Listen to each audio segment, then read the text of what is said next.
You know those movies that play in your head every night? What if they're more than just random noise? What if there's a secret code, a hidden language that people have been trying to crack for thousands of years? Well, let's dive into some ancient wisdom that might just hold the key. I mean, we've all been there, right? You wake up, maybe your heart's pounding, and these images are just stuck in your head. You have this gut feeling that it meant something, but what? If only you could figure it out. Well, it turns out you're not the first person to ask that question. Not by a long shot.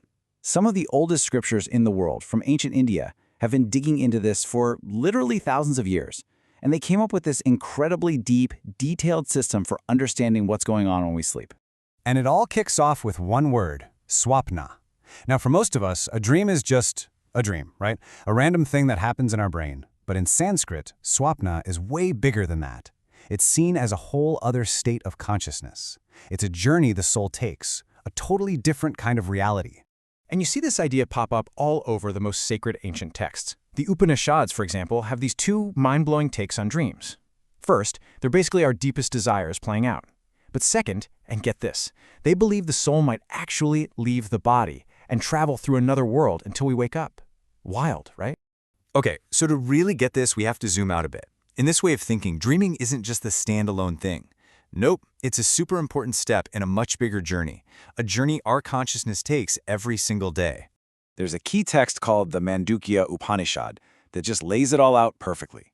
It talks about 4 states of what's called the Atman, which you can think of as the soul or the true self.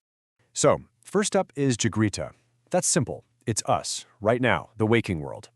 Then you've got Swapna, the dream state. Here, the soul, which gets a special name, Taijasa, creates its own world out of its own light. How cool is that? After that comes Sushupta. That's dreamless deep sleep, just pure bliss, no thoughts. And then there's a 4th state, Turiya, which is something else entirely, a state of pure transcendence. So you see, Swapna, our dream state, is this crucial bridge connecting our waking life to these deeper levels of consciousness.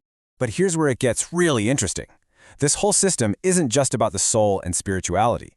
It takes a hard left turn and connects your dreams directly to your body, to your physical health. And this is where Ayurveda, the ancient Indian system of medicine, steps in. For Ayurvedic doctors, your dreams aren't just random stories. Oh no. They're basically a diagnostic tool, a way to check what's going on with your health. So, Ayurveda teaches that we all have a unique constitution made up of 3 energies, or doshas. And check this out. Each dosha is tied to specific kinds of dreams. If you're a Vata type, all about air and space, you might dream about flying or climbing mountains. If you're a fiery Pitta person, you'll see fire, the sun, bright flames. And if you're a more earthy, watery Kapha type, you'll dream of peaceful ponds, clouds, and swans. So your dreams could literally be telling you about your body's natural state. But wait, it gets even more specific. It's not just about the type of person you are. The system also breaks down the dreams themselves into 7 totally different categories, each with its own source and its own meaning. Yeah, this is where you really see how deep this goes. An ancient text, the Karaka Samhita, lists out 7 types. Now, some are pretty straightforward, dreams about stuff you've seen or heard or things you really want. But it's the other ones that are fascinating. There are Bhavita dreams, which are prophetic. They actually come true. And then there are Doshaja dreams, which are caused by an imbalance or illness in your body. Think about that. Your dreams could be flagging a health problem way before you ever feel sick. All right, so now that we have that whole framework set up, let's get to the fun part. The part I know you've been waiting for. Let's do a quick hitter dictionary for some of the most common dream symbols. Okay, let's kick it off with a classic, water. You're dreaming, and bam, there's water everywhere. So what's it mean? Well, it all comes down to the details. According to the science of dreams, or Swapna Shastra, clear water is awesome. It means prosperity, good health, all that good stuff. But if the water's muddy, that's a heads up about confusion or stress. Stormy water? Probably some emotional turmoil going on. And a waterfall? That can mean you're finally letting go of old baggage and getting a fresh start. All right, next up, animals. What about when some creature, big or small, shows up in your dream? In this tradition, animals are huge, powerful symbols. Seeing an elephant, for instance, is a fantastic sign. It means success, strength, prosperity. A lion?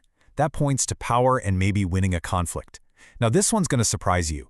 Seeing a snake is actually a good thing most of the time. It suggests you're gaining power and prosperity is on its way. And a cow? Well, it depends. If you're milking it, that's good for business. But if it's chasing you, watch out. Could mean an enemy is on your tail. Okay, let's talk about a big one that can be really intense, seeing someone who's passed away. It's super common, and it can be pretty unsettling. So what's the message they're bringing? In this view, it's a deeply spiritual thing. It might literally be an ancestor stopping by to give you their blessing. If they hand you something in the dream, that's a great sign. Good fortune is coming.